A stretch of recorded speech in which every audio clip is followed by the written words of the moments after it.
Folks, Black Star Network is here. hold no punches. I'm real revolutionary right now. Support this man, Black Media. He makes sure that our stories are told.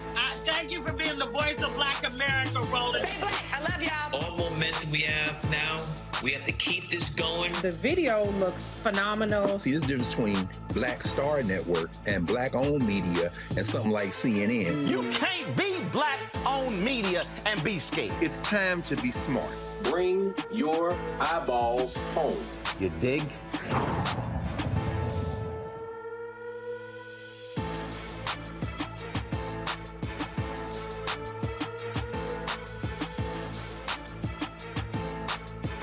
Today is Tuesday, November 22nd, 2022. Coming up on Roland Martin Unfiltered on the Black Star Network. Folks, 3 Camden County, Georgia Sheriff's Office employees have been arrested for beating a black man, Jarrett Hobbs. His attorney, Harry Daniels, will join us to discuss this latest development. Driving while black is what a Louisiana family says got a 45-year-old black man killed. Civil rights attorney Ben Crump will explain how a traffic stop for a window tint and a modified exhaust ended with a man shot in the head. Also, there's so much to unpack about Tennessee lawmakers questioning Tennessee State University for black students enrolling in record numbers. I'll talk with Lezli Baskerville, the National Organization for Equal Opportunity in Higher Education, about how HBCUs are under the gun for doing well. Yeah, for doing well. Folks, it's time to bring the funk on Roland Martin Unfiltered on the Black Star Network. Let's go. He's got it. Whatever the miss, he's on it. Whatever it is, he's got the scoop, the fact, the find. And when it breaks, he's right on time and it's rolling. Best believe he's knowing. Putting it down from sports to news to politics. With entertainment just for kicks, he's rolling. It's on Go Roll Roll, y'all. It's Roland Martin, yeah. Rolling with Roland now. He's funky, he's fresh, he's real, the best, you know he's Roland Martin now.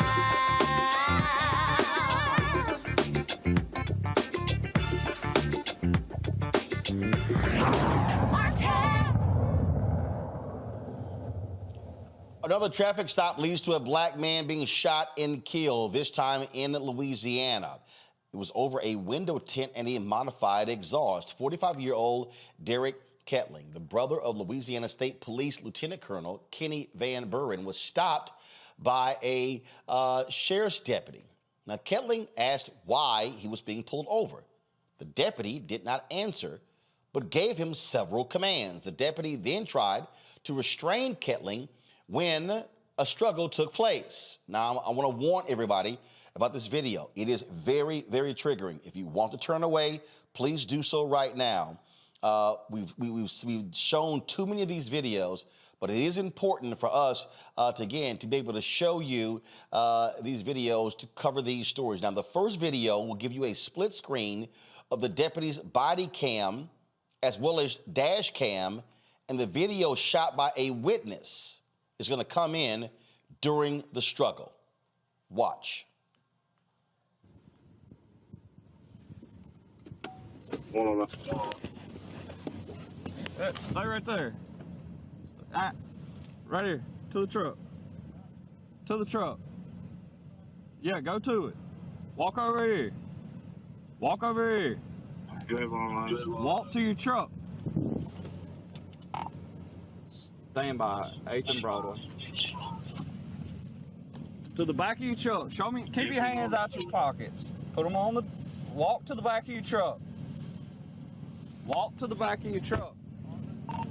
Out with a Silverado temp tag.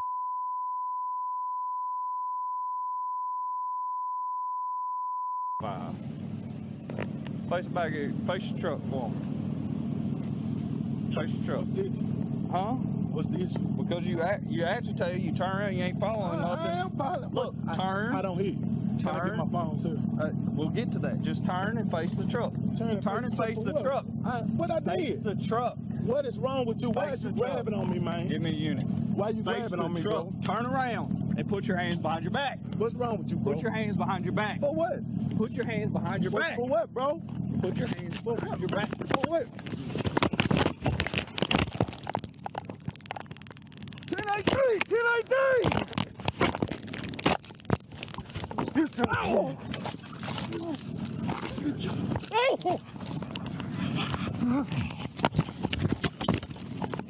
What you, bro?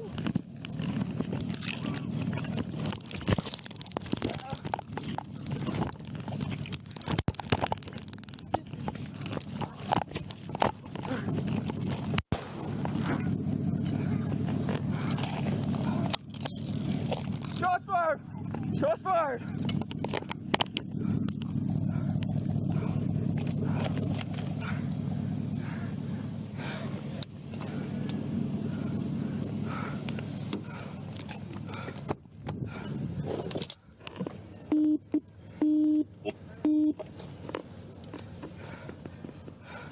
Go 3.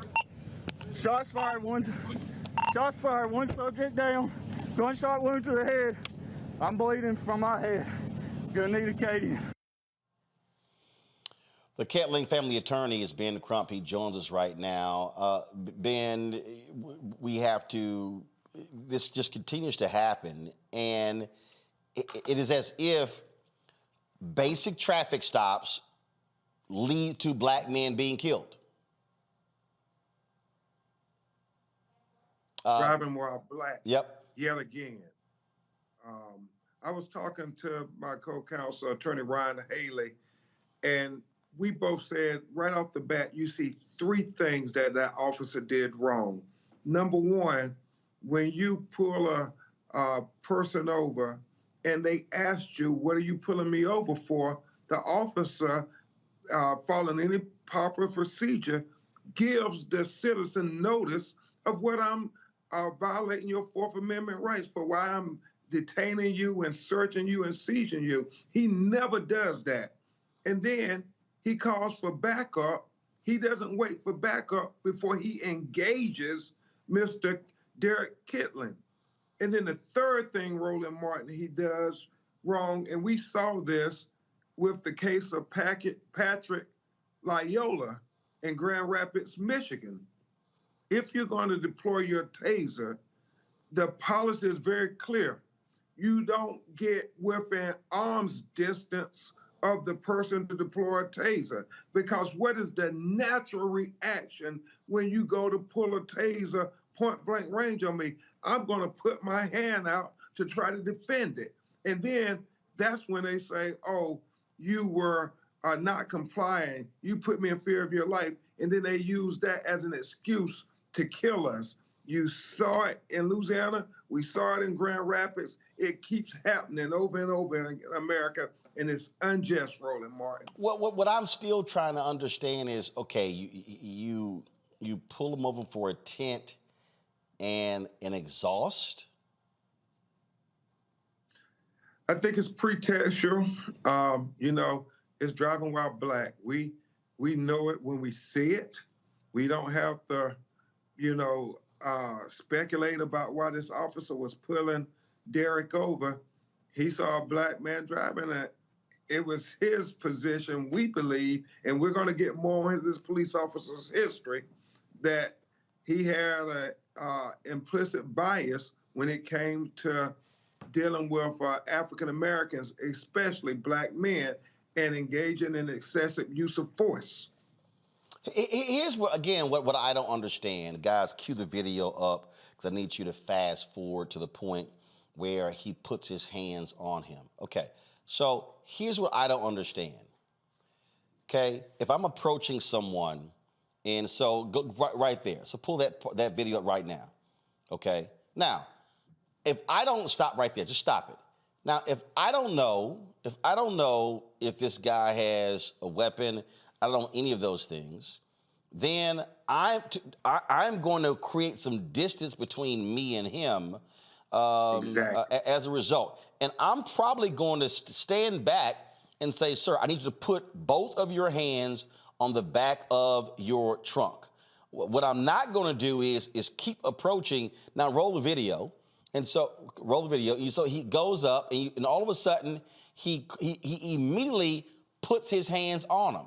Okay, now, again, this is what I'm not understanding. Why? Why is he putting his hands on him? He's not saying why he's being stopped. And again, when you see that someone is agitated, what is important to me, freeze it right there. What is important, again, I believe that cops should be de-escalating. Sir, I need you to calm down. It's okay. I'm just going to walk you through this. No, what he then did, he has an agitated person who gets more agitated, roll the video, and then as he gets more agitated, then all of a sudden, now a scuffle breaks out.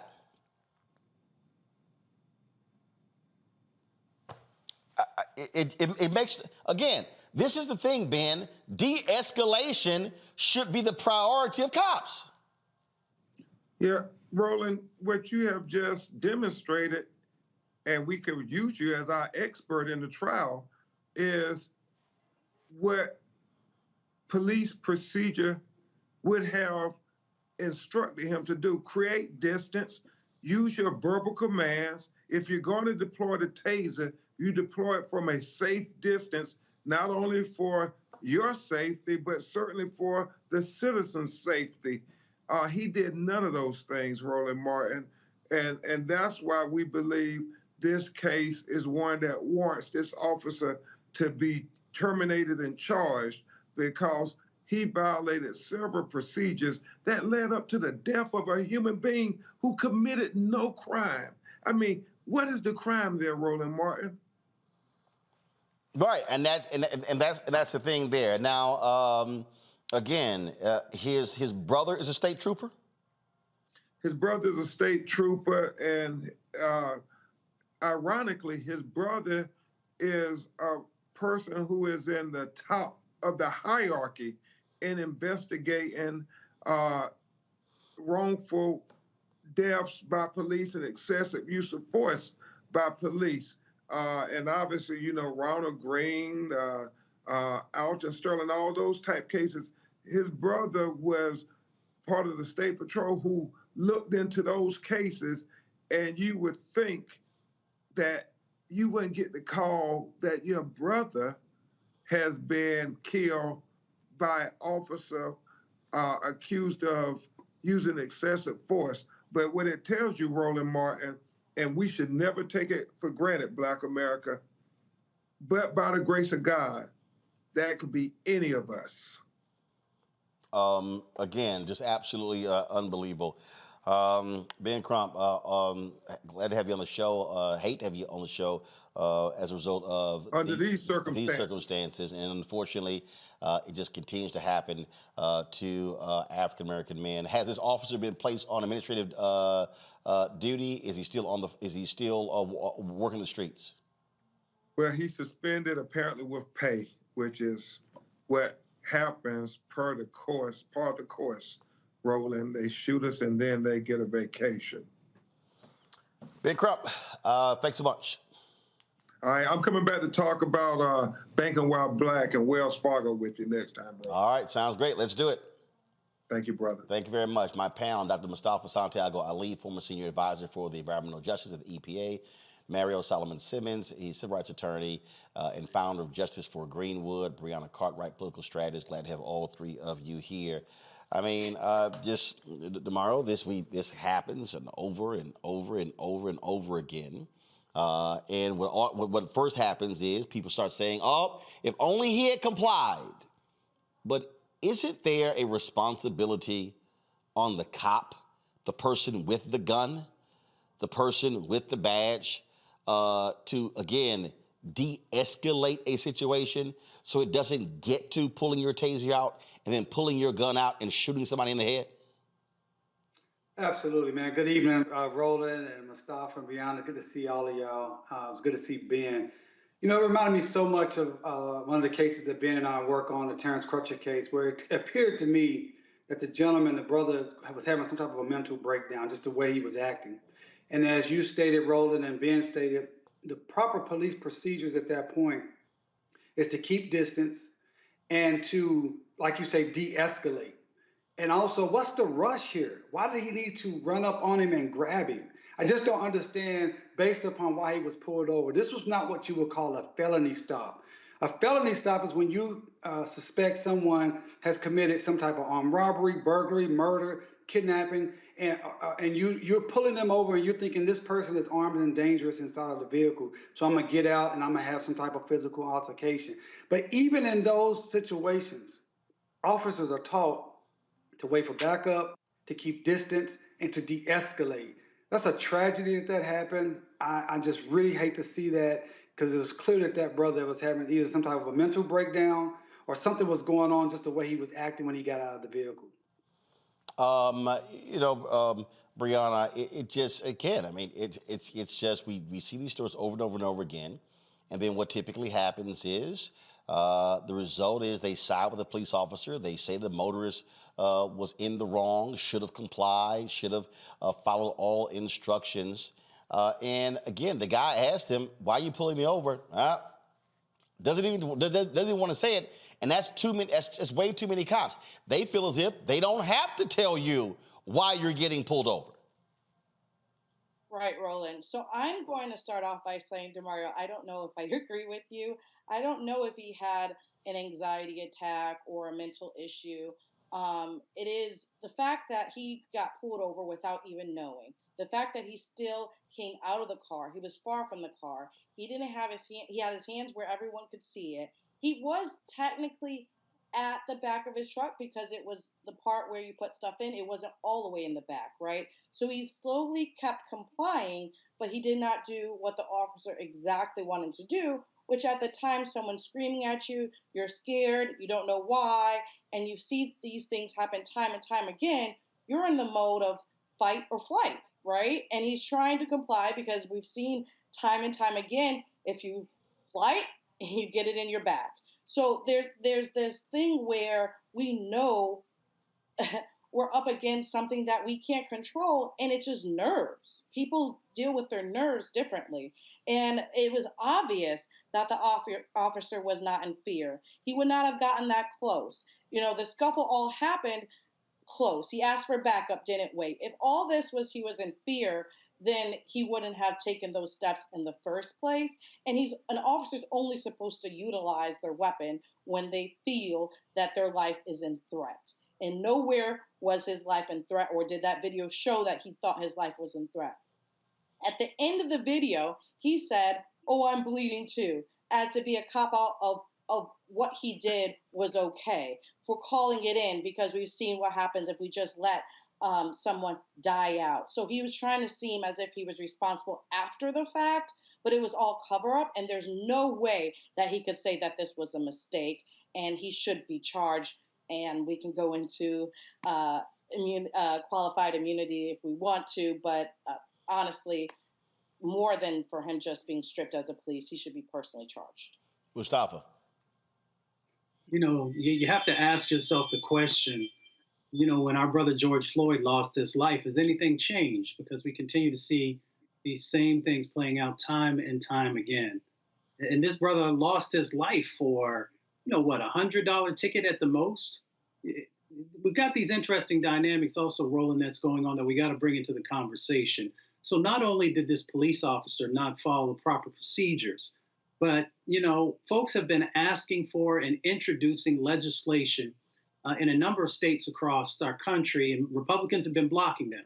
And a part of that legislation has actually been that police officers have to share with you why they pulled you over.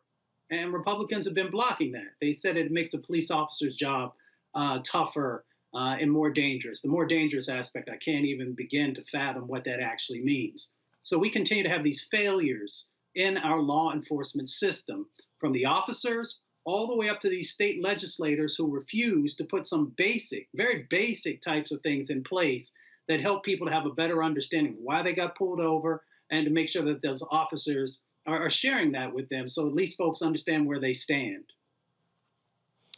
It is, again, just unfortunate. We'll see what happens next. But again, what often happens in these cases, it's cop gets off and they say, oh, he was justified because his life was in danger. We know exactly how. Yep. Tomorrow, go ahead. So just for our audience, if you find yourself in that situation, obviously, like Brianna said, we're up against the odds. But I would strongly recommend that you stay in your vehicle and that you try to comply with the commands the best way you can, because these things can happen regardless when you do exactly what they say. And therefore, this is a great example that if there's any ambiguity, we're not going to get the benefit of the doubt, particularly out on the street. And once they started struggling for the gun, that's where the problem is going to lie, because the officer is going to say at that point that he was fearing for his life. But he created the situation. That's the legality of it. He created the dangerous situation, so he should not be able to say, oh, because of what I created, I had to protect myself from a legal perspective. Yep. That's exactly what typically happens. All right, folks, got to go to break. We come back. We're going to talk about Tennessee State University being checked by lawmakers because of their population increase, which kind of makes no sense because it's not like they say anything to the University of Tennessee. We have more of that state hearing, and we'll talk about that as well. Also, ruling comes down in Georgia. An appeals court rules against Republicans, saying, yes, early voting can begin on Saturday, November 26th. We'll tell you about that as well. Folks, you should download the Black Star Network app, available on all platforms: Apple phone, Android phone, Apple TV, Android TV, Roku, Amazon Fire TV, Xbox One, Samsung Smart TV. Also, please join our Bring the Funk fan club. Your dollars make it possible for us to do what we do. Please send a check or a money order to P.O. Box 57196, Washington, D.C., 20037-0196. Cash App, $RM Unfiltered. PayPal is R Martin Unfiltered. Venmo is RM Unfiltered. Zelle, Roland at RolandSMartin.com. Roland at RolandMartinUnfiltered.com. And get your copy of my book, White Fear, How the Browning of America is Making White Folks Lose Their Minds. Available on all platforms: Amazon, Barnes & Noble. Also get it at Target. Download it from Audible or order from your favorite black bookstore. We'll be right back.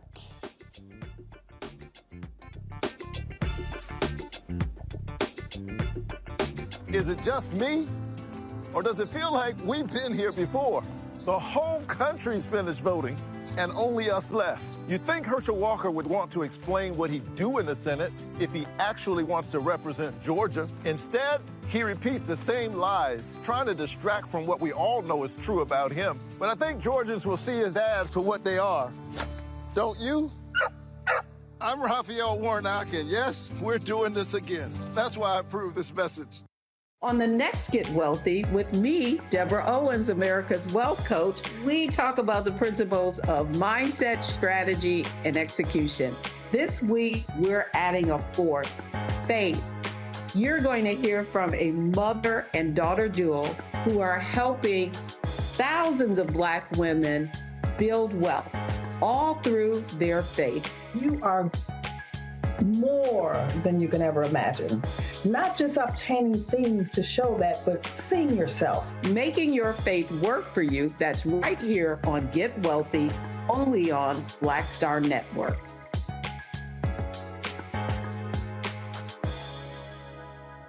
Next on the Black Table with me, Greg Carr, we welcome the Black Star Network's very own Roland Martin, who joins us to talk about his new book, White Fear, How the Browning of America is Making White Folks Lose Their Minds.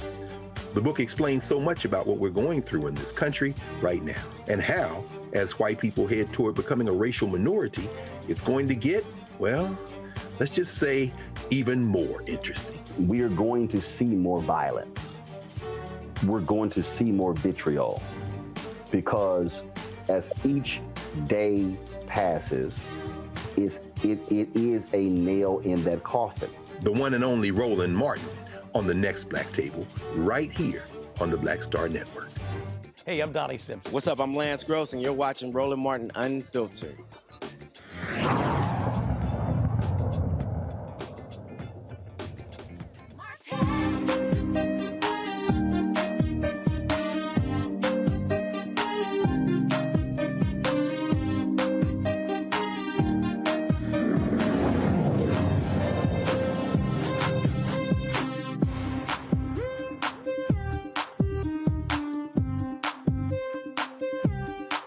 Folks, if y'all want more laughter, we have this hearing in Tennessee where Tennessee lawmakers, white lawmakers, were questioning Tennessee State President Dr. Glenda Glover with regards to this explosion of new enrollees at Tennessee State University.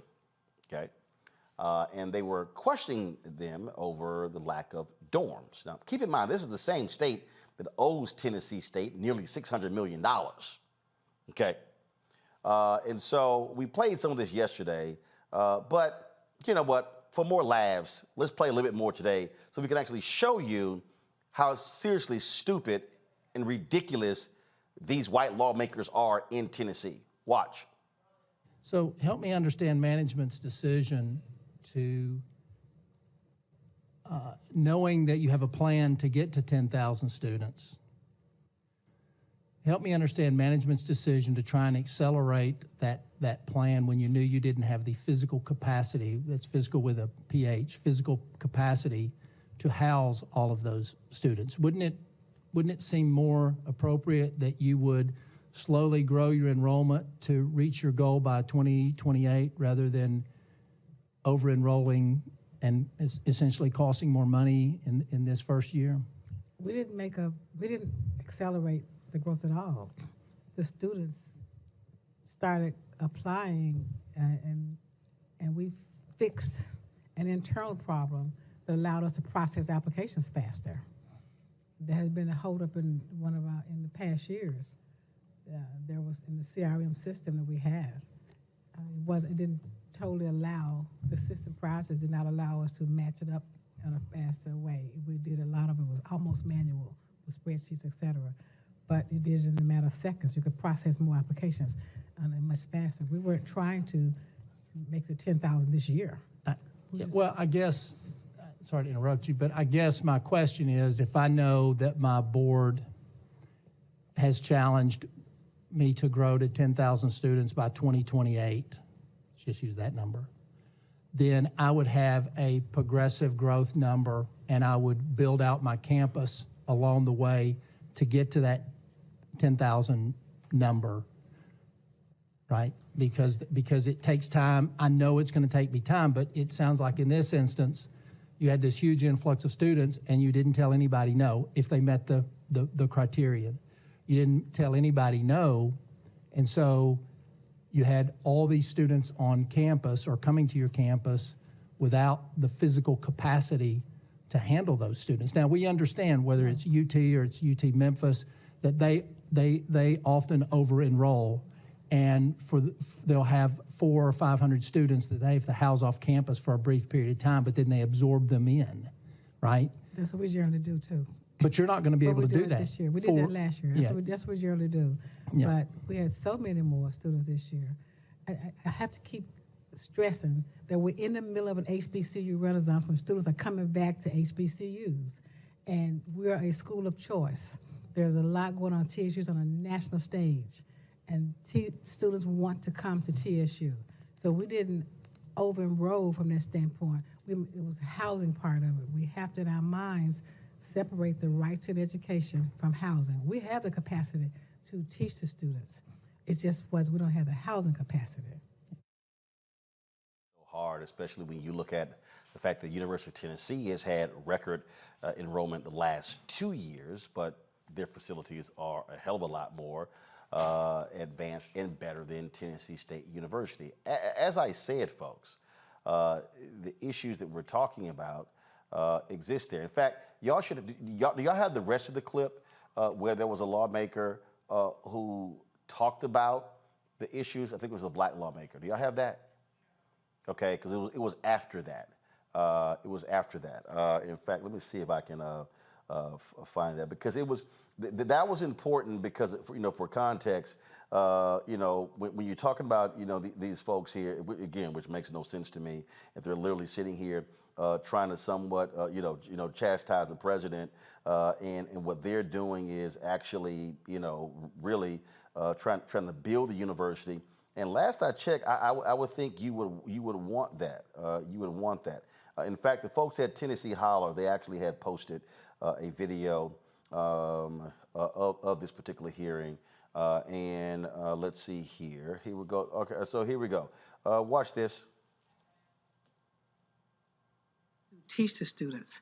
It just was we don't have the housing capacity. It's almost like the chicken and the egg, right? So you can't request additional funding for dorms if you don't have enrollment. However, if you get the enrollment and you don't have the dorms, my first year in the education committee was in 2018, and TSU was admonished for declining enrollment. And so I think we as a state, it's our responsibility to say, okay, this is where we are. What are we going to do to work together to lift this university up? People from that community who have never had an opportunity to go to college, they want to go to TSU. Use the term aggressive marketing campaign. When we go joining me right now is Dr. Lezli Baskerville, the president and CEO of the National Organization for Equal Opportunity in Higher Education. They advocate for HBCUs in the nation's capital. Leslie, always good to see you. That last point, I think, is what's most important. How in the hell can we admonish them for declining enrollment, and all of a sudden, boom, enrollment increases? We're like, what the hell are y'all doing? Yeah, it is. They suggest that it's a problem. That's not the problem. That's not the problem at all. The problem is that from the inception of HBCUs and until today, HBCUs have been woefully underfunded relative to their missions and relative to the historically white colleges and universities in the states. Tennessee State is an 1890 land grant institution, an historically black land grant institution. And one of the persons who spoke was an 1862 land grant president yesterday, Chattanooga, I believe. And he raised the question about, he said, you all are getting all of these new people. We can't get any black students because Tennessee State, you're getting all of the black students. And so first thought is it's a great thing if President Glover and her board and her team, they're doing a tremendous job. They have new programs, they have new facilities, new infrastructure. They were able to do that because given today's climate, she called it a renaissance of HBCUs, and it truly is a renaissance that came about as the result of the killing of George Floyd in broad daylight and in front of everyone, the Black Lives Matter movement, and then the election of Vice President Harris.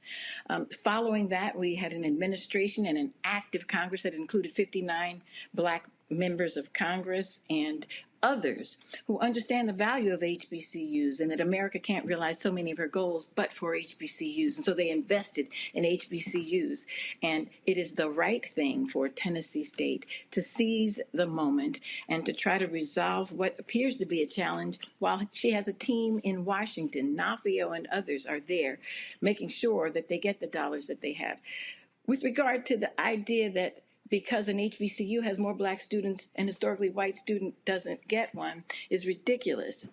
But what it does do, it raises another important issue of today, Roland. It says that the need for affirmative action. And so while we're struggling to get America to realize what she owes HBCUs because of the huge disparities and the vestigial discrimination against them, you've got the Supreme Court listening to the Harvard case and the North Carolina case in which people are once again challenging the utility of taking affirmative steps to include black and brown people in their students, in particular, in their universities. And if Chattanooga had an aggressive and targeted and thoughtful affirmative action plan, there are enough black students who would love to go to college and who, given the resources of many colleges and their mission that does include a diverse environment, would go there.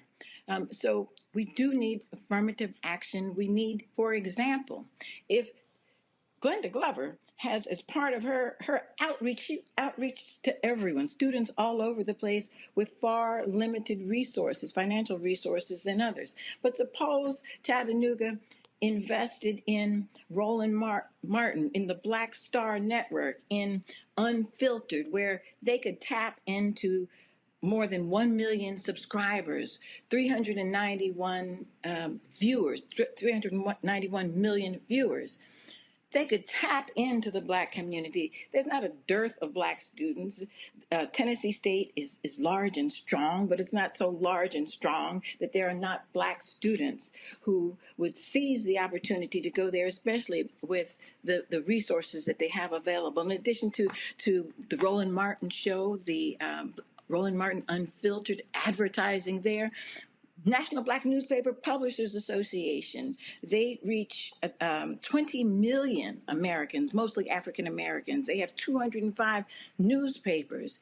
If Chattanooga wanted to seek Black students, they could touch them through the National Black Newspapers Publishers Association. And just recently, Cleveland Gary launched the Black Shopping Channel. Black Shopping Channel is the largest multimedia platform in America. They have 250 million subscribers, mostly Black of them, 110 million households, mostly Black of them. So there's room for anyone who wants to have a richly diverse college university. That's if they want to put the work in.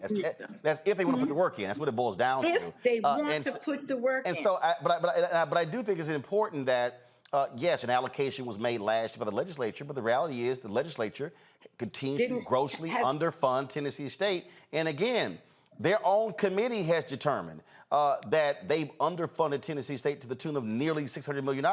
This is real simple. Give Tennessee State the $600 million, they can build more dorms. They can create a plan. And the other thing that's so stupid here, when you talk about this increased enrollment, not all 2,000 students are going to stay on campus.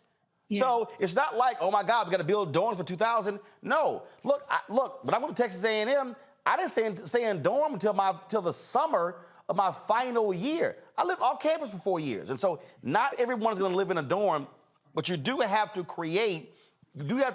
give the university the resources they need, because as long as you're starving them and making it piecemeal, then they can't fully execute their strategic plan.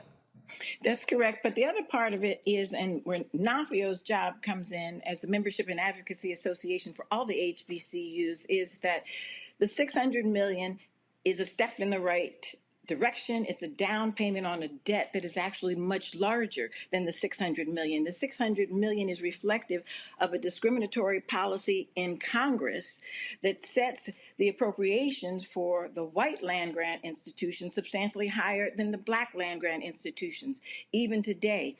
And it builds into the mandate for the match a much lower base for HBCUs. And so NAFIO's job, while President Glover and the other 105 historically Black presidents and chancellors are fighting where the rubber hits the road, we work both with Congress and the state legislative bodies and in the courts. And in the courts, we are saying that from the beginning, when America established the dual and unequal higher ed system, the white 1862 land grants were given lots of land and required to have an appropriation that would go up so that they could have new programs. To this day, HBCUs did not get the 1890s land grant did not get their land, and there is no requirement that they have an appropriation that goes up.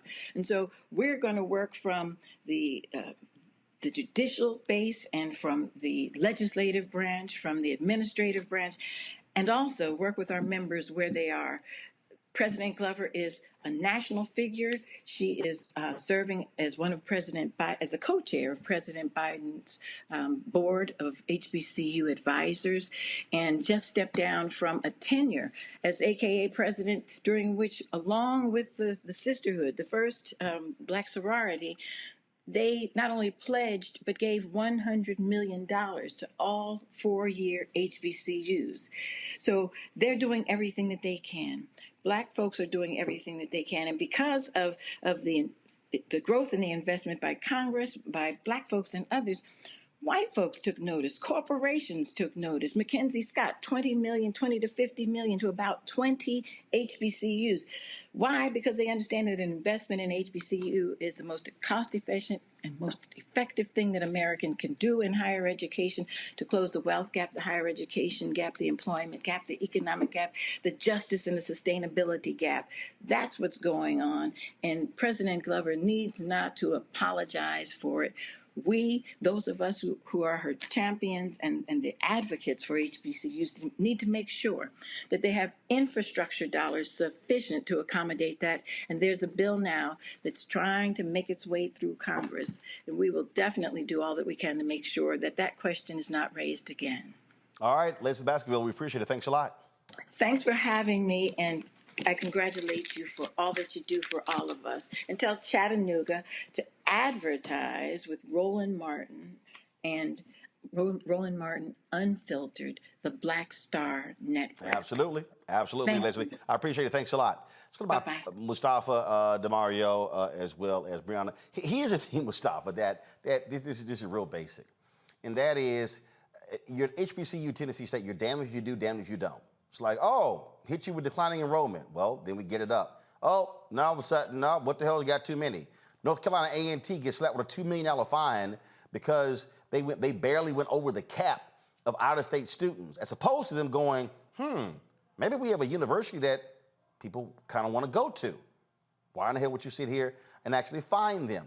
And so what you're dealing with is these white lawmakers, and again, which is why my book, White Fear, How the Browning of America is Making White Folks Lose Their Minds, is important. Is because they're sitting here like, we don't understand what's going on. Like, why are all these Negroes trying to go to these schools? But again, because of what's happening or not happening at these predominantly white institutions. And this notion as if these people are choosing to go. Okay, they're choosing not to go to the University of Tennessee. They're choosing not to go to Middle Tennessee State. They're choosing to go to Tennessee State. And so what they should be saying is, great, awesome. Hey, Dr. Glover, how can we help? Exactly. Well, quickly, a shout out to all the students at Tennessee State University and Dr. David Padgett, who's been just doing amazing work there for a number of decades now. You know, this is about power. It is always about power with these folks. You know, if we start to do good, then they want to roll you back. And then, of course, if you miss whatever the particular goals are, then they want to hold you accountable for that. It's really interesting. You know, in the state of Tennessee, you've got, 17% of the population is African-American, over 1 million folks. So for them not to be able to get these other schools to be attracting African-American students, there's a reason for that. One of the reasons is that these other schools, in many instances, are not safe spaces. They're not welcoming spaces. So students are choosing, as they should, to go to HBCUs where they know they're going to be appreciated. They're going to get, a stellar education. And they're also going to build the networks that are necessary as you're navigating the workplace. So with all that being said, they actually should have the president coming in and asking the question of how were you able to accomplish this? What are the lessons learned? What are those best practices that you all have in place? And how can we better support you to make sure that it continues to grow out? If they would have paid up that $600 million, the housing would be there. So they, need to take care of that side of the equation. But the other side is you should be learning from people who know how to get the job done and how to attract students. Oh, absolutely. And look, the reality is, Dr. Glover, Brianna, in terms of, obviously, she was international president of the AKAs. She brought Vice President Kamala Harris there to be a commencement speaker there at the university. And let's just be honest, I'm sure you have some Republican lawmakers who were not happy at all that the vice president was there giving commencement. But the reality is, guess what? That's kind of what happens when you're an HBCU president and you're an AKA and the vice president of the United States is your sorority sister who's also an HBCU graduate. Hello, that's what you're supposed to be doing. You're supposed to be bringing high caliber talent. Trust me, I'm sure these same lawmakers would have had no problem if Donald Trump and a bunch of his cohorts were traveling to the University of Tennessee when he was in the White House. Absolutely. She's exactly where she should have been. And I'm glad for that for many reasons, as we have 2024 coming up soon. So I'm glad that she was there. I'm glad that she's representing, and I'm glad that she's focusing on HBCUs and her AKA roots. I do believe, I keep hearing about, advertising more in Chattanooga and going to PWIs. And honestly, it's not about we should be pushing Black people to go anywhere. we should allow for the appropriations for the place where whatever student wants to go to. And the fact, he stated they qualified. He said you let everybody in that qualified, and it should continue like that. It shouldn't be, okay, they qualified, and now let's not still let these people in. We should allow Black people who qualify to go to the schools that they want to and progress. And they're scared of our progression, and that's what we see here and the controlling of it. I hope that they give the money, and I don't know, Congress is changing. It's going to be a battle in Congress. We still can do it. But I hold really... on. The money's not coming from Congress. The money, the money is from state. Right. Except for saying that there is a bill right now in Congress to help HBCUs overall. But the $600 million, that's Tennessee. The state of Tennessee should be pawning it up. And for instance, this is the same state that set aside $500 million to build the Tennessee Titans, $1 billion NFL franchise, a new damn dome stadium. Right, because they like to keep the body. Just like, y'all got the money.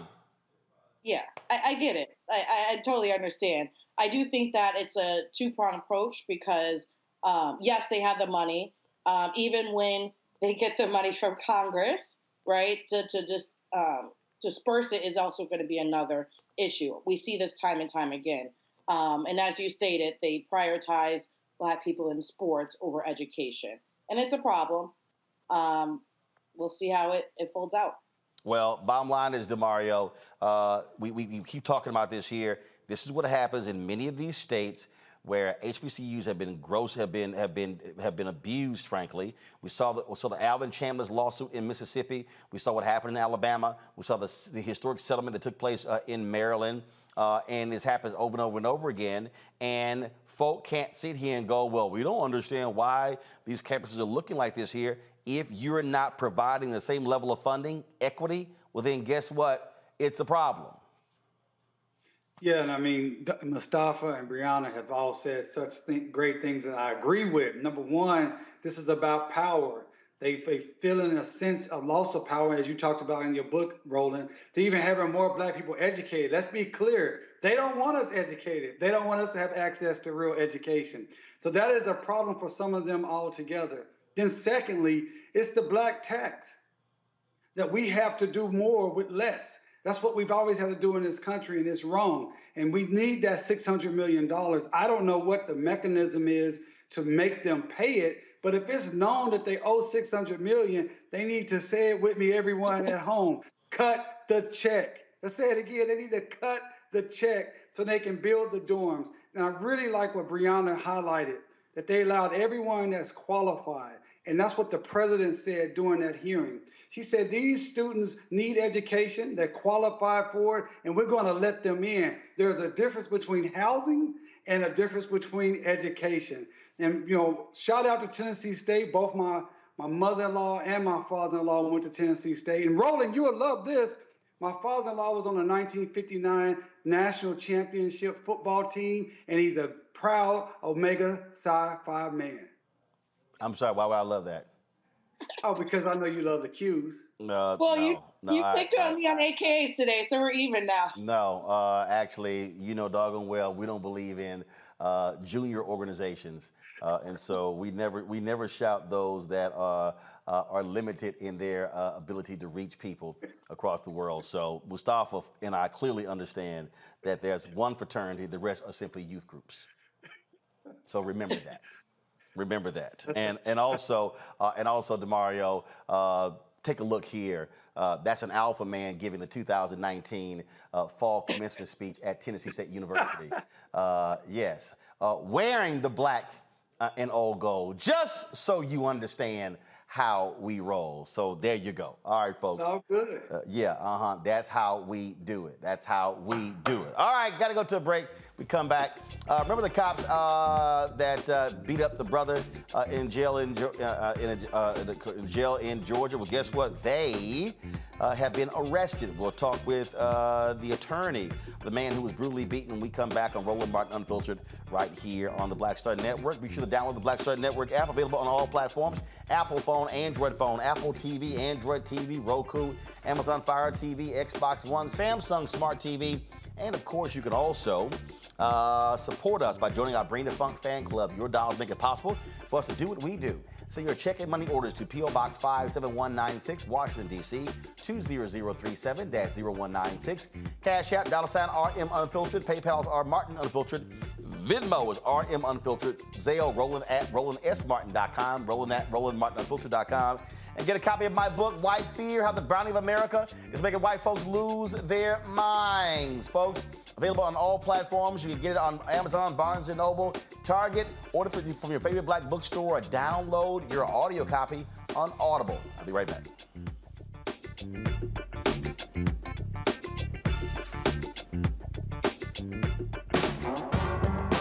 Don't wait till November 8th. We can vote today. Your early vote started this week.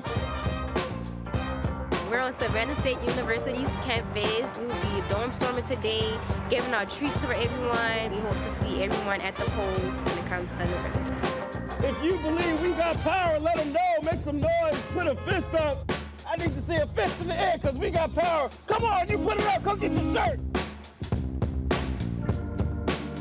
We're out here in the streets of Savannah, Georgia. James, do not forget to go vote. I got you. If we vote the right people in, we can make a change. We can get these resources in our community. I am a woman, and it is important that we have the say-so of what we want to do with our bodies. We're concentrating on entrepreneurism, providing young people with resources and training that they need in order to change their trajectories. We want Black down. Democracy is on the ballot. Voting rights is on the ballot. Voting suppression is on the ballot. I am most passionate about those three combined because they all impact each other. Savannah is my home. I care about my community, and I care about representation in my community.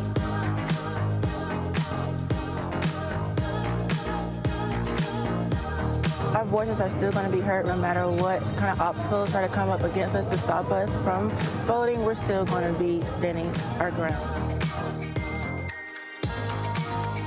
The effort that's being made to keep our communities from voting. So that makes me realize it's even more important, because if it wasn't important, they wouldn't be fighting to make sure we could vote. This doesn't stop this year. This is a forever movement. We're going to exert our power as a people, walk in our rightful place. We're going to change our communities, fight for our communities, and build our communities.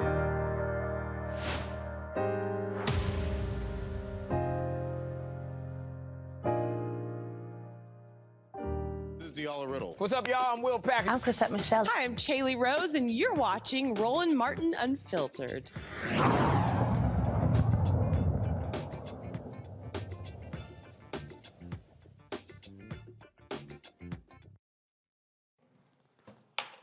Three Georgia Sheriff's employees, they have been arrested in connection to the vicious beating of Jarrett Hobbs. Officers Mason Garrick, Braxton Massey, Ryan Beagle were fired.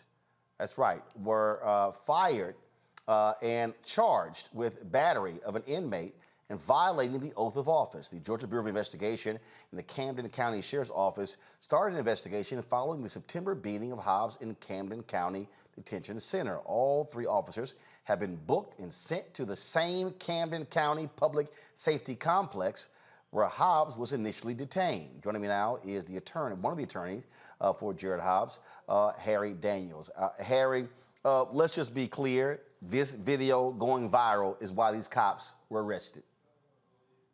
Roland, that's exactly right. If this video never went viral, we would not be having this discussion today.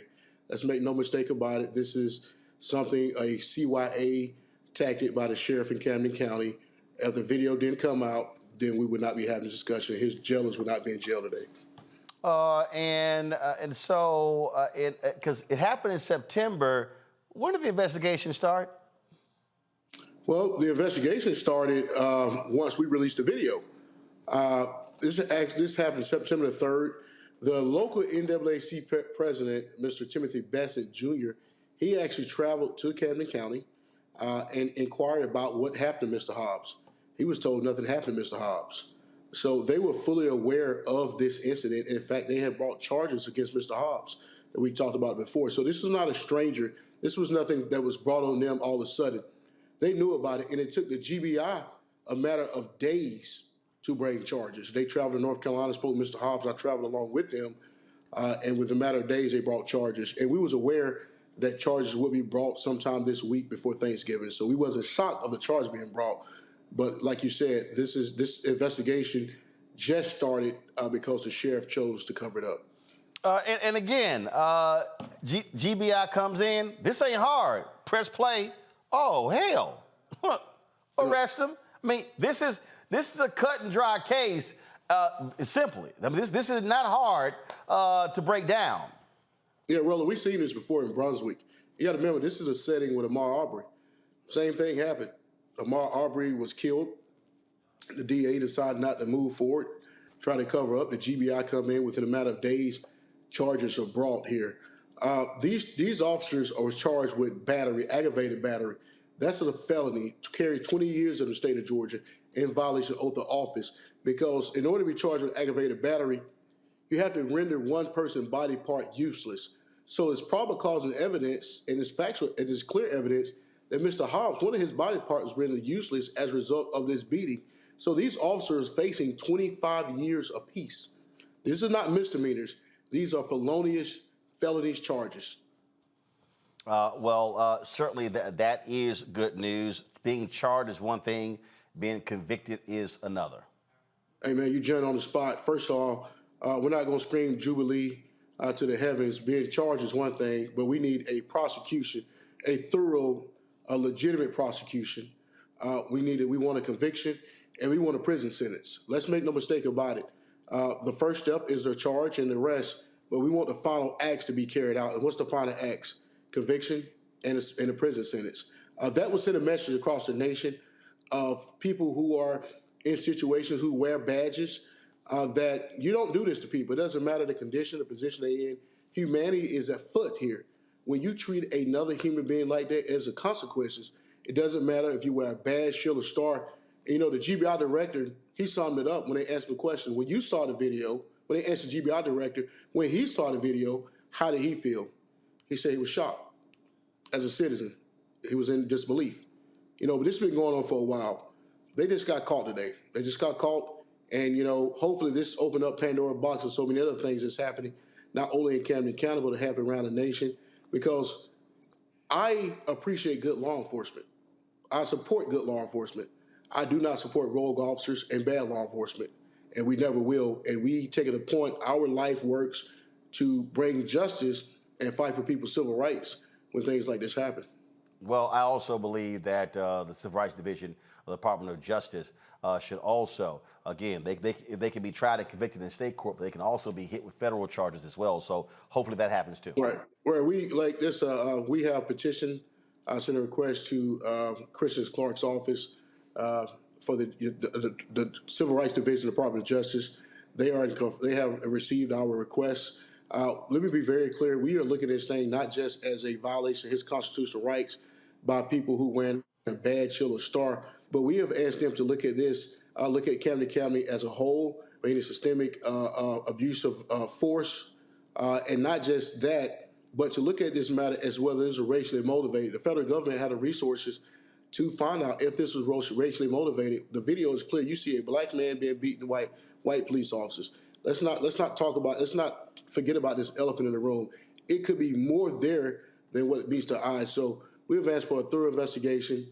Mr. Hobbs is very happy that arrest has happened. He knows a long way to recovery. But we're gonna stay on this story. And I appreciate you guys for being on this story and keeping this thing in the front. All right, Harry Daniels, we appreciate it, man. Thanks a lot. Hey, man, ain't nothing like the Q South 5, though. Well, another little youth group. Another little youth group member. It's all first good. fraternity found out on HBCU. Come on, now. Y'all couldn't get into Alpha. You had to go somewhere. It's all good. Well, you know the history. Yeah, you do know the history. Alpha's your daddy. All right. All right. We appreciate it. Y'all walk into that one every single time. I don't know why y'all do it. I'll keep tell y'all. DeMario, y'all want none of this. You know it. You want none of this. Well, that's right, Brother Daniels. I appreciate you. Let him know what it is. We won't be intimidated. We know it's your show. We will not be intimidated. Q's don't back down, bro. First, y'all back down, but you will back up.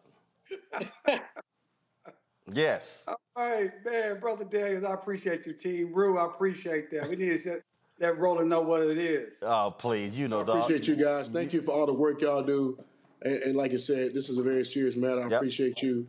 And I appreciate you, Roland, for allowing us to come on and bring it to you viewers. Well, y'all have a good night. I appreciate you. Have a great Thanksgiving. We're going to keep pressing the case. We appreciate it. Thanks a lot. Another perfect example, Brianna, without video, we're not having this conversation. Right. Absolutely. I was going to ask him a question of how they were able to get the video, because one thing he said, it opens up a Pandora box. It wasn't that it was the first time, but it was the first time they got caught. And I'm so glad that this man is now, Hobbs is now receiving some justice. To see that video was excruciating, very, very painful. There was 5 on 1. I don't know why that would even need to happen. He was eating a sandwich and they went for his neck.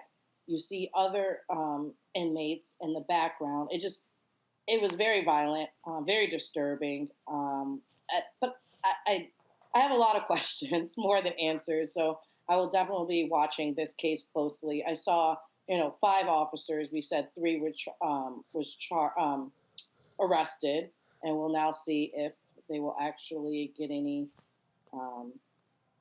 if they'll be persecuted. So we'll see what comes. Mustafa, look, I mean, again, when these cases happen, they happen over and over and over again.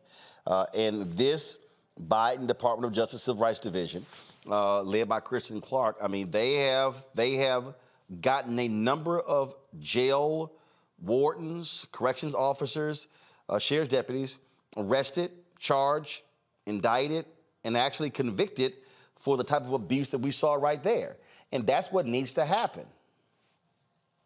Yeah, we got to have both these civil and criminal sets of actions that are going on. And we got to make sure that folks understand that people are paying attention, that they're watching, and that when you break the law, exactly what we saw that they did, that there are going to be repercussions, that you're going to be held to the same level of the law as everyone else. And that means that not only are you going to catch fines, but you're also going to spend time behind bars.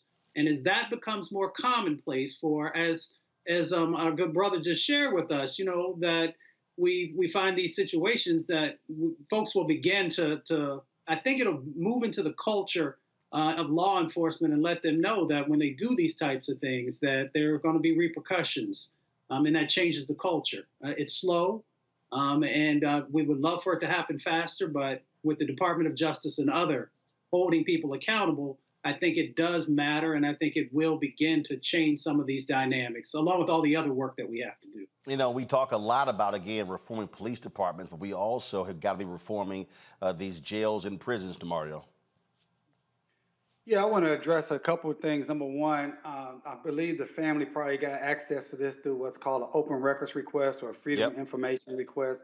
So if you find yourself, if you or your loved one is a victim of this type of attack, that's the first thing you want to do is contact an attorney and have them send a preservation letter and also request for open records if it's a governmental institution. That's number one. The second thing I wanted to say is I want to know the black officer that was in the video. I want to know, did he ever stop any of the beating? No. And then I want to know, was he one of the people that was charged? Because that beating was so vicious. And there is laws that require when officers see that their teammates or their colleagues are violating someone's rights, they have an affirmative duty in many states and locations to stop that action. I didn't see that black officer stopping anything. He was not charged. He was disciplined. Yeah, he should be charged too, because he saw what was happening and he has a duty to stop that Mr. Hobbs from being brutalized and receiving the type of injuries. I don't know what Mr. Hobbs' injuries are, but they have to be substantial for that type of sustained barrage of punches from 4 or 5 different individuals. It was savage. It was inhumane. I think they all should have been charged. And that is another example that when you talk about this policing culture, It is not about black people. We say, oh, we just need to have more black officers. That is not the key. We need to change the totality of policing culture, that they believe they can do what they want to do to black people, and being charged is something that can change that direction. I also am asking or believing and hoping that Christian Clark, the DOJ head of civil rights, will heed the call to come in and investigate this as a crime. And what Brother Daniels said, or Attorney Daniels, that this is a crime and this should be investigated system-wide. Because clearly for them to do this, they know the videos are there. For them to do it with the videos there, let you know that they feel impunity with their actions. All right, folks. Atlanta is going to be paying $1 million to the family of Rayshard Brooks, the 27-year-old black man fatally shot by a white police officer in 2020. Atlanta City Council voted 15-0 to approve the settlement nearly 3 months after prosecutors determined the officers involved in Brooks' death had committed no crimes and that the use of deadly force was reasonable. Brooks was killed June 12, 2020 by a white police officer, Jarrett Hobbs. When he tried to arrest Brooks, he was asleep in his car in the drive-through lane of a Wendy's restaurant. Police body camera shows a 27-year-old black man struggling with Rolfe and another white officer after telling him he had had too much to drink in order to drive. Brooks grabbed the taser from one of the officers and fled, firing it at Rolfe as he ran away. An autopsy found that Brooks was shot twice in the back. All right, folks, going to break. We come back. What the hell is Newt Gingrich talking about? Wait till we hear. This fool actually says that Herschel Walker is more of a credit to African Americans than Senator Pastor Raphael Warnock.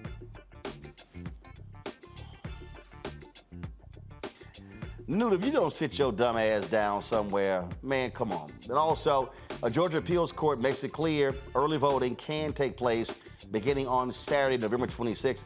We'll tell you about that as well. Republicans lose in court. You're watching Roland Martin Unfiltered on the Black Star Network.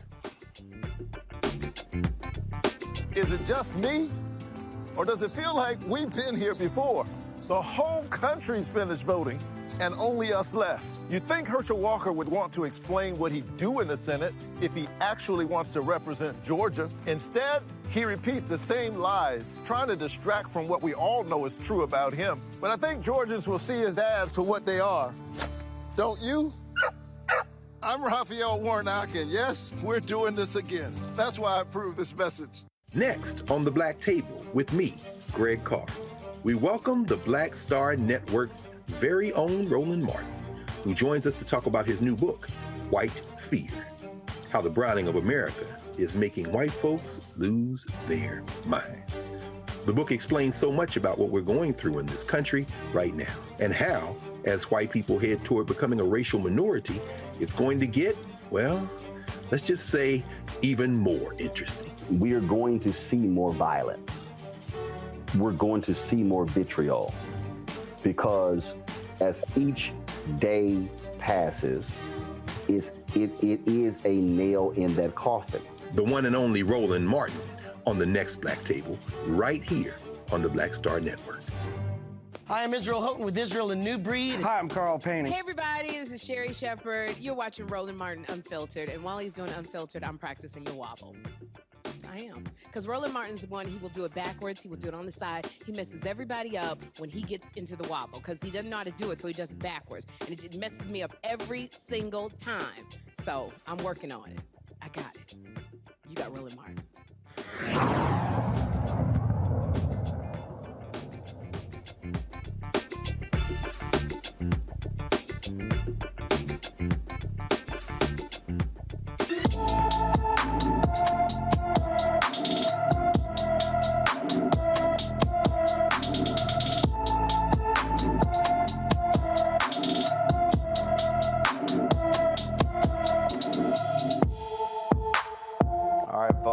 Today's black and missing Lizette Patch. Lizette Patch, 5 feet tall, weighs 110 pounds, hair is black and brown eyes. Been missing from Bakersfield, California. Folks, been missing since December 22nd of last year. That's right, folks. If you have any information regarding Lizette, please call the Bakersfield Police Department. The number is 661-327-7111, 661-327-7111. All right, folks, early voting begins in Georgia on Saturday after a Georgia appeals court ruled against Republicans who were trying to stop early voting from that date. The law was changed in Georgia where they said you could not have voting taking place 1 or 2 days after a holiday.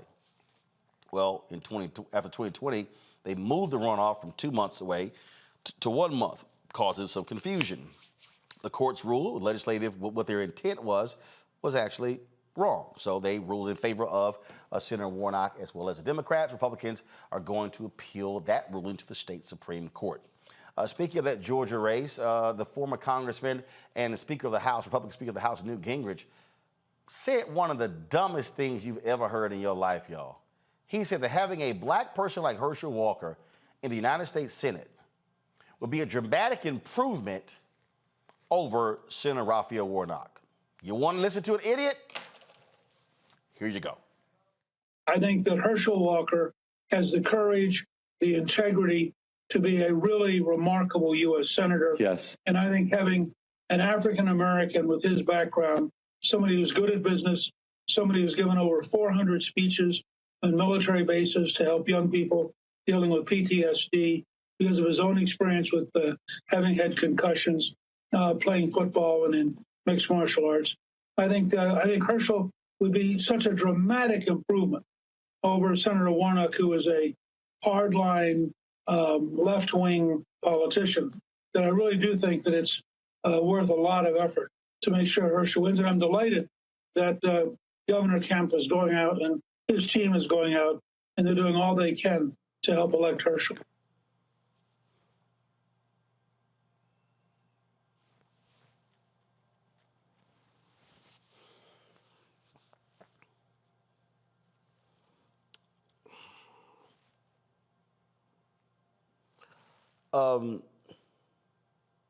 Newt, this who you talking about?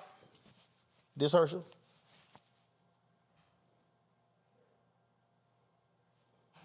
That boy ain't got no rhythm. I don't even know what the hell.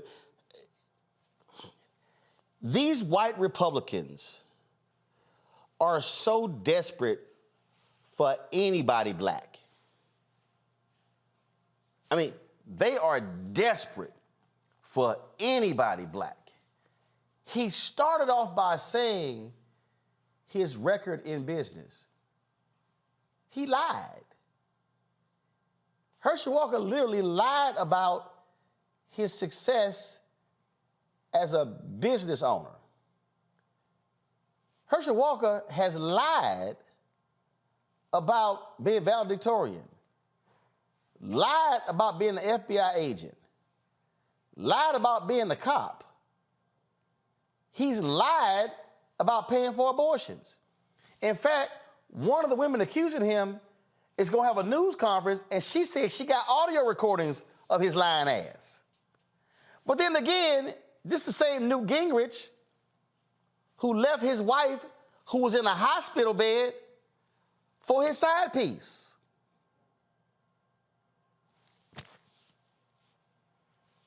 That same Newt. Brianna, go ahead. What's your comment? Right, that part. And especially the same Newt that called Obama the food stamp president. We really talking about what he's saying. I don't understand why. Whole mess, never done right. And honestly, he started off when he said his background, right? I don't care about business, whatever. And he went in to talk about him being a football player. The reason is at the end, because Herschel has gotten so many concussions that he'll do so many stupid things without thinking, and he will be their puppet.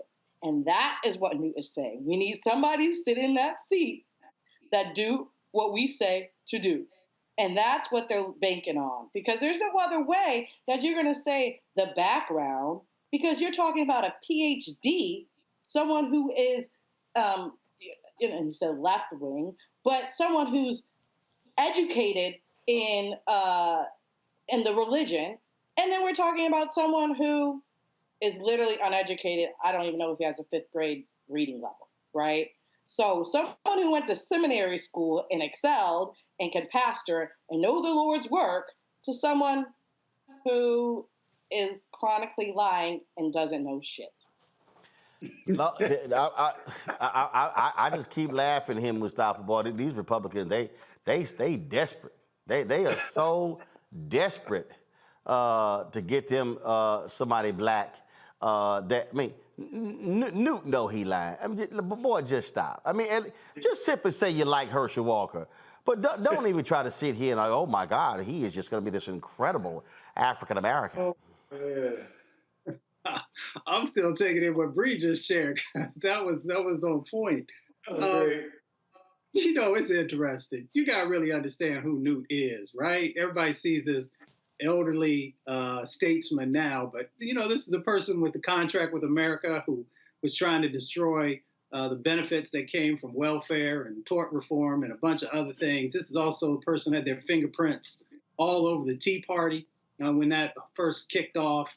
So you got to understand who this individual is, and that he understands that they are desperately trying to make sure they hold on to power. Now, we continue to talk about power, but this is a prime example of having an individual in that seat that they can control. They cannot control Senator Warnock. Senator Warnock is going to do what's right for the country, and he's going to also make sure there's equity and justice that's infused in that, and that scares them. So, of course, they are willing to do and say anything in this moment. And for them to infuse integrity into the conversation, you know, Brother Herschel Walker has not shown integrity in anything that I've seen over the last 30 plus years.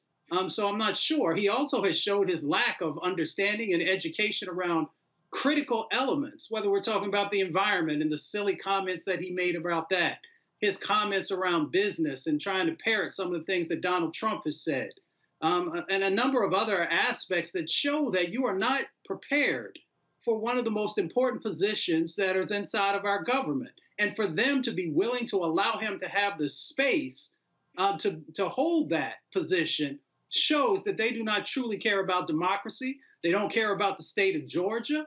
And they most definitely don't care about the impacts that are happening in Black and brown communities, because you never hear Herschel Walker talk about those impacts and what his ideas are, let alone sharing with the country, what are your policies? That's the important question. What are your policies? And because he cannot articulate that, that shows that he is not ready for prime time, and he's most definitely not ready to be the next senator from the state of Georgia, and why Senator Warnock is. DeMario? First of all, I just really want to go back to what Brianna said, a whole mess. I just wrote that down. I love that with Herschel Walker. You know, Herschel Walker used to be one of my favorite football players when I was growing up, and he was at the Cowboys. I was very sad when he got traded away. Of course, we got a lot of great players like Emmitt Smith in that trade. And this just shows how far down this guy has gone. You know, they talked about him talking about PTSD. Well, I mean, CTE and PTSD is not the same thing. You've already stated about Newt Gingrich, you know, who he is. This is a guy, he's a liar, he's a cheater, he's corrupt. And it just shows that all the GOP cares about is power, that they will put someone who's clearly has diminished mental faculties, as Herschel Walker has put him out front because they don't care. They want a puppet there. And so it's just really sad. And I hope everyone that's listening will do like I've already done, is send some money to Senator Warnock's campaign. $5, $10, $100, whatever you can do. And lastly, I want to give a shout out to my boy, my mentee, Greg Robertson, who's down there working on the ground, working on the campaign. I think we're going to see Senator Warnock reelected. All right, folks. The Supreme Court, they have dismissed the voices of Black and Latino voters in a court challenge. The court declined to hear an appeal by Black and Hispanic voters in Texas about how Texas state maps intentionally dilute minority voting power. The dispute focuses on Senate District 10 in Tarrant County, Texas, and a ruling by a panel of 3 judges on the district court who believe that the new state Senate map disproportionately impacted minority voters. However, the judges found no evidence indicating that the legislature's intent was racial.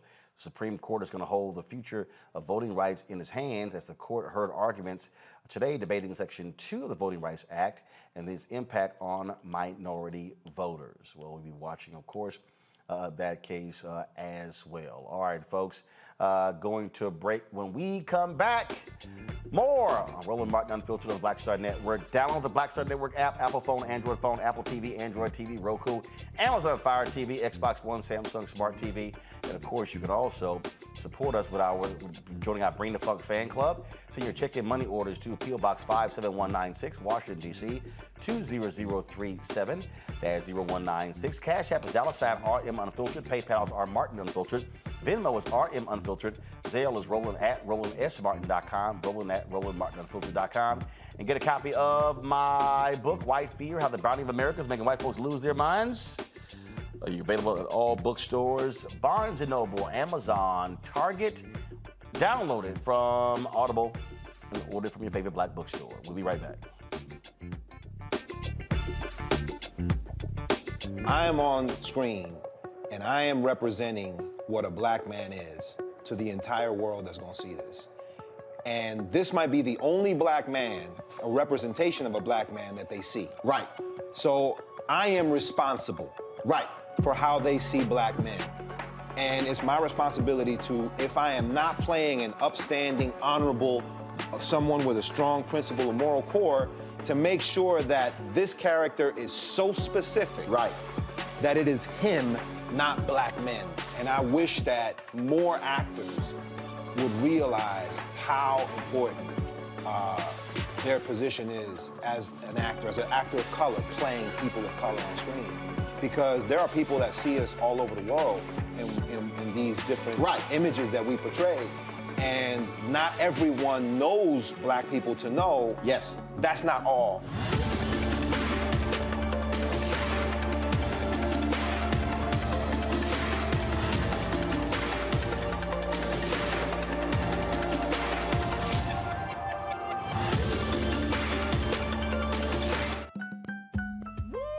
We're all impacted by the culture, whether we know it or not. From politics to music and entertainment, it's a huge part of our lives, and we're going to talk about it every day right here on The Culture with me, Faraji Muhammad, only on the Black Star Network. You want me to do something crazy, but I don't know what to do. I'd rather just sit here. Hi, this is Cheryl Lee Ralph, and you are watching Roland Martin Unfiltered. I mean, could it be any other way? Really? It's Roland Martin.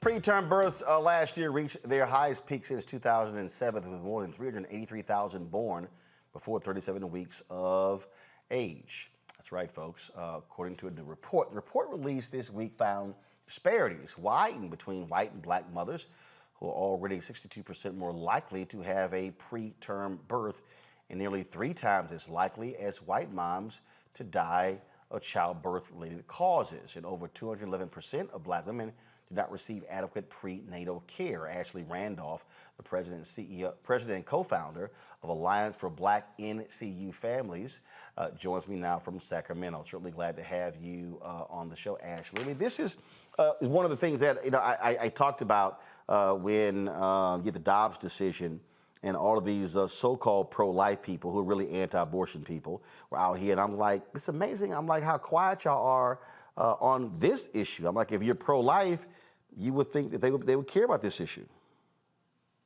Thank you so much for having me, first of all. I do want to say that I'm a 3-time preemie mom. So everything that I do for the last 12 years has been strictly to fix this issue. And you can't say it any better. They really don't care. Most of the southern states in the U.S. have a grade of a D or a F, according to March of Dimes.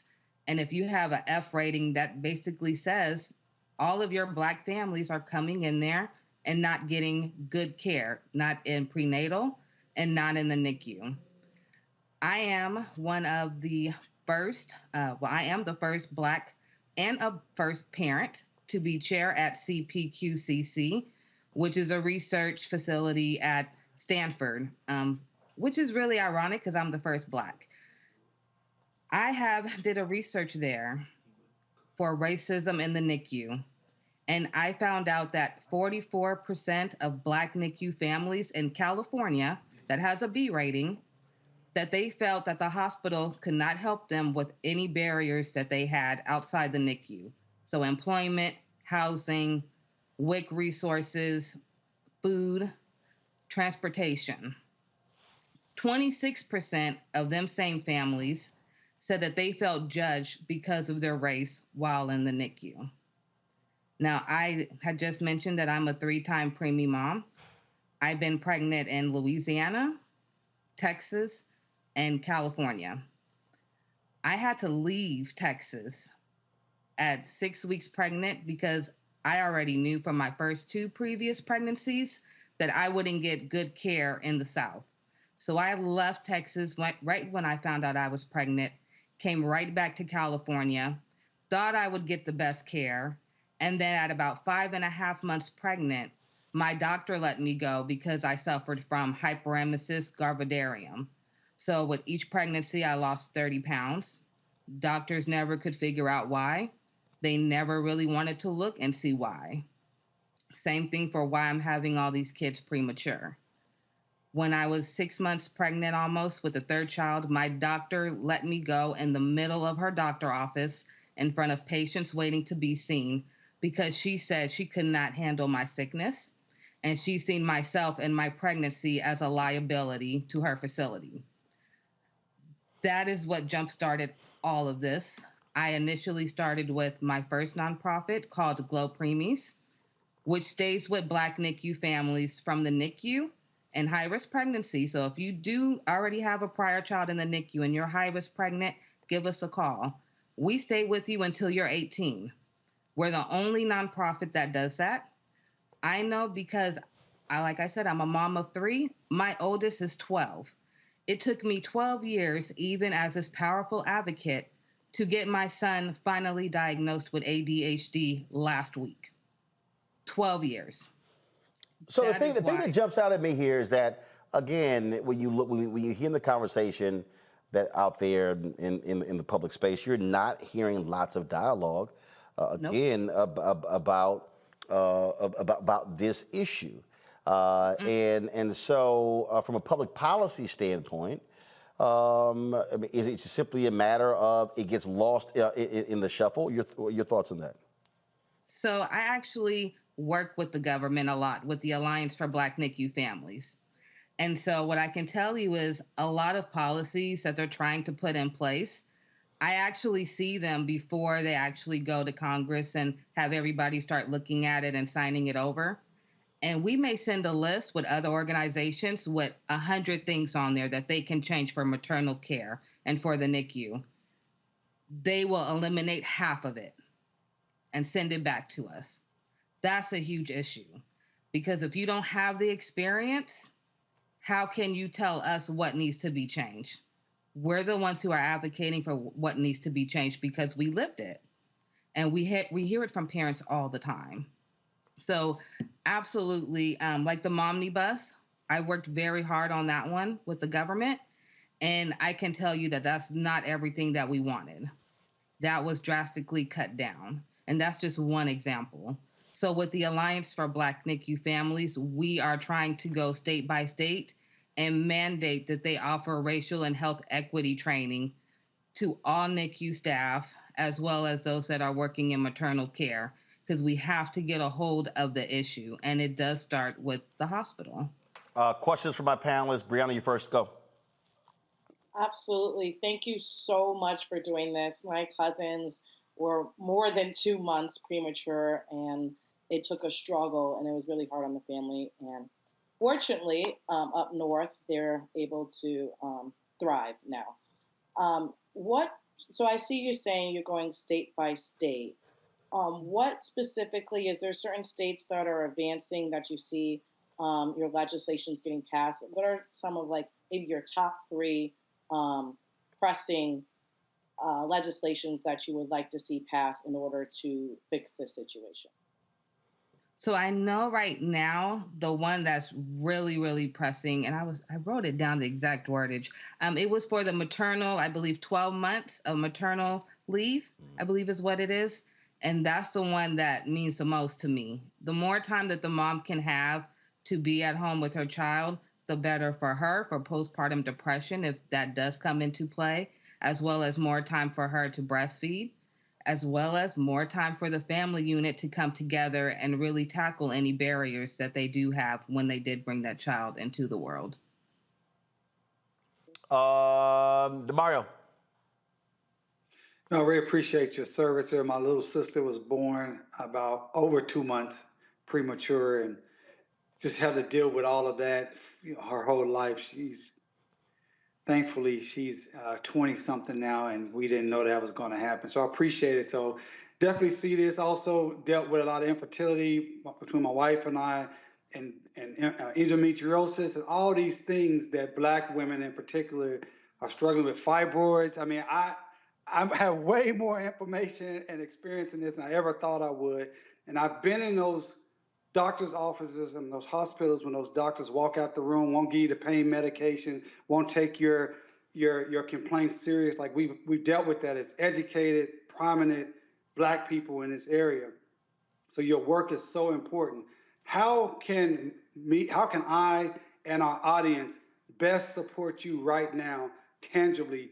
Tell us what we can do. Is it somewhere we can donate to you? Is it something we need to sign? What can we do to help you with this awesome and important mission? Thank you so much for that. Preemies are my everything. They're my babies. If you would like to help, I ask that you all go to blacknicufamilies.org. That is our website for the Alliance for Black NICU Families. And please sign up to be a co-founding member if you would like to support. You are also able to donate. I do want to say that all of our donations that come through the Alliance for Black NICU Families, we do two things. So right now, we have already given out 40 wearable breast pumps for Black NICU moms, and we have just in the process ordered 235 more. I want to continue to buying these breast pumps for these moms so they can wear these breast pumps and keep doing whatever they're doing, whether it's working or have other kids to take care of, as well as we raise funds to give to all of our co-founding members that are Black NICU organizations led by Black NICU parents, because we are the ones who get the least funding, and we want to make sure that the work that they're doing on the ground too keeps being uplifted, because it does take a village, and we need way more villages all around. Mustafa. Yeah, thank you so much for this. When I was in graduate school, I actually worked on low birth weight babies and premature babies as a part of one of the research projects. And at that time, they were not focusing on Black moms. You know, they were just looking in a more general sense. So thank you for specifically focusing in. I'm curious, you know, there are a number of federal agencies also that have some responsibility in this space. Should we be pushing on HHS or one of the other agencies to help you to be able to get the traction that you need to make the change that's necessary?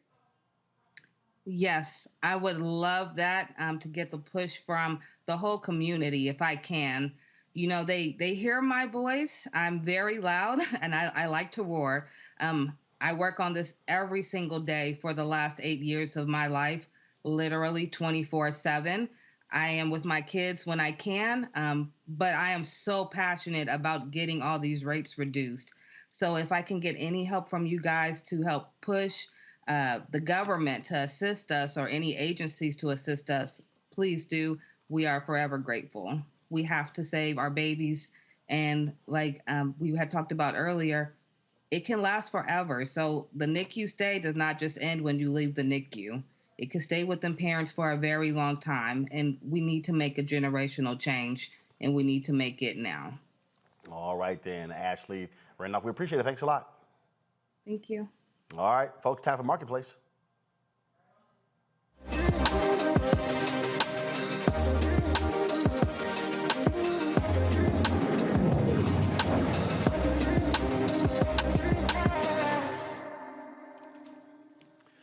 All right, folks, going to be shopping for Christmas. Black Friday sales have already started. It's not even Friday, of course, but there are a lot of Black-owned shopping options for you. The Dynasmile Stationery and Gifts may have just what you're looking for when it comes to buying gifts for family and friends. Joining me now is the owner and illustrator of the Dynasmile Stationery and Gifts, Davella, is it O.D. or Audio?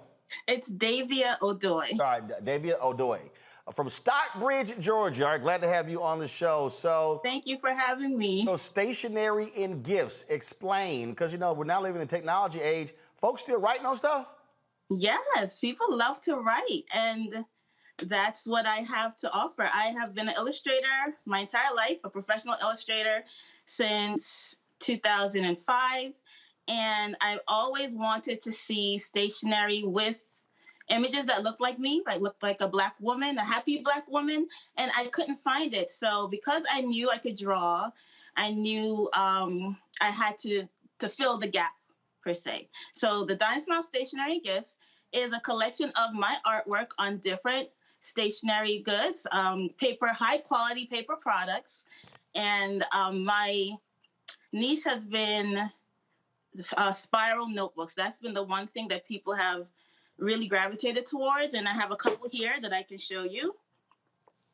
And it's just been a passion of mine to just illustrate happy characters, because we need to see more things that look like us. So that's the void that I've been filling for the past few years, and it's just been something that has blessed my family and those around me, and I'm very, very grateful to be able to bring something like this to the marketplace. So how many different products do you have? Wow, that's a good question. I have over 100 products currently, because we as Black women, we come in so many variations, beautiful skin tones and hairstyles. We're always, rocking beautiful different hairstyles. So I wanted to capture that in my products. And as you see scrolling, I have, if you have short hair, long hair, natural hair, straight hair, I have it all there, because I wanted to be able to represent as many women as possible. And that's a goal of mine. And because I know how diverse we are, I didn't want to just have one particular character. So it's the same face. If you can see, it's the same face, same smile, and then I'll change the hair and the hair and the makeup and things like that. All right, sounds good. Let's go to my panel. Any questions? Mustafa, you first. What inspired you to bring this really innovative product to market? What inspired me way back when I was shopping for bridal shower invitations, and I could not find anything that I liked. Nothing resonated with me in the marketplace at that time. And so my husband encouraged me to create something. So we didn't, just like every other entrepreneur, we didn't know exactly what we were doing, but we knew we had to do something. So we started the process, and now fast forward to today, I have a plethora of products with my artwork. I've been able to source high quality vendors who take my art and will put it on substantial items like notebooks. I see scrolling, there's phone cases, there's so many different things with my artwork. And it's just one step after the other, and I just kept going. DeMario. I write in a journal every morning, or most mornings, and so I definitely appreciate this product. How's the best way for our audience to get with you, to be able to get this ordered and make sure it's here in time to give it to our loved ones for Christmas and for Kwanzaa? Sure. The best way to order is through my online website at thedynasmiles.com. That's TheDynasmiles.com, thedynasmiles.com. Orders that are placed between today and next week, we have a cutoff of December 8th. So as long as it's in by December 8th, you should be able to get it in time for Christmas and Kwanzaa. Brianna. Great. Thank you so much for this. I have two questions. One, sure. We see your lovely tote bags, and we saw your iPhone cases and your notebooks. Is there any other products that you have your artwork on, such as calendars, agendas? What are the other artwork you have your What other products do you have your artwork on? Sure. I currently have my products on my artwork on stationery goods, which include notebooks, designer journals. I used to carry a planner. I'm going to bring that back in the future. Because of 2020, I know a lot of families were rocked with 2020, and it did the same with me and my family. So we're in a process of a rejuvenation, of starting again. So like on the screen, that is an agenda that I offered in the past. So I will be bringing that back. But currently I have designer journals, and the newest thing that I have to offer, these are daily notepads where you can fill out the information to get yourself organized for the day. And it's a tear off notepad. So once you're done with the day, you can tear off the page and put it in your, if you have a binder, you want to keep it, or if you're not, if it's not needed, you can always just rip it off and go on to the next. So this is the newest thing that I'm offering, daily agendas, where it's in a notepad form. All right then, folks. It is Dinah Smiles Stationery and Gifts. Here's all the information on how you can actually reach them. Their social media accounts as well. And THEDYNA Smiles, same on Facebook. And also for folks on our show, there's a discount code. Use Roland15, ROLAND 15 to save 15% on your total order. Well, Davia, we sure appreciate it. Thanks so much and good luck. Thank you. Thank you for having me. I appreciate it. And happy Thanksgiving. All right. Thank you so very much. All right, folks, that is it for us. Let me thank Brianna, my alpha brother, Mustafa, and that junior fraternity member, DeMario. Glad to have him on the show. Come on, you know doggone well is alpha and is everybody else behind us.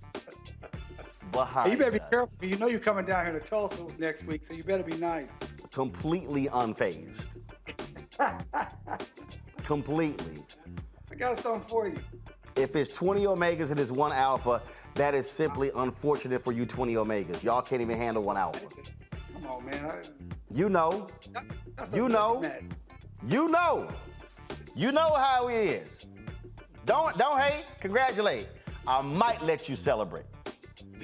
Just letting you know. Hey, it's all good, man. It's good to see y'all. Been missing y'all. Folks, y'all have a great Thanksgiving. Listen up. We are not going to have a show tomorrow. I gave folks the day off. And so we're going to be having a marathon of Rolling with Roland taking place on Wednesday and Friday as well. And so y'all be sure to enjoy the family. Saturday, I'll be broadcasting from the Bayou Classic in partnership with General Motors. And so you'll see us outside of the Superdome. That's going to be on Saturday in the Fan Fest. So we look forward to showing you the new General Motors electric vehicles. So we will be there live streaming from the Bayou Classic, Southern and Grambling, taking place on Saturday. And then on Monday, we'll begin our broadcast from Georgia. We'll be there from Monday through Election Day. So looking forward to that. So we're going to be on the road. And in fact, we'll be at the Bayou Classic on Friday and Saturday. Come back here Sunday. Then we'll go to Georgia. We'll be on Georgia for 4 days. Then we'll go to Jackson, Mississippi for the SWAC Championship. We'll be there on the ground broadcasting Friday and next Saturday. Then we go back to Georgia for the Georgia runoff. So a lot of different moving parts here. That's why we tell you, folks, support us in what we do. Your dollars make it possible for us to cover these stories and travel all across this country. Our team is ready to go. Look forward to being back on the road. Update, the Robo-Mobile is being constructed. We've got the vehicle back from Mercedes. They're now adding all of the, doing the upfitting.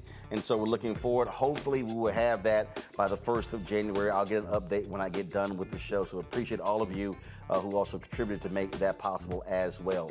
All right, folks, don't forget, support us in what we do. Download the Black Star Network app, Apple phone, Android phone, Apple TV, Android TV, Roku, Amazon Fire TV, Xbox One, Samsung Smart TV. Also, join our Bring the Funk fan club. Send check and money orders to P.O. Box 57196, Washington, D.C., 20037-0196.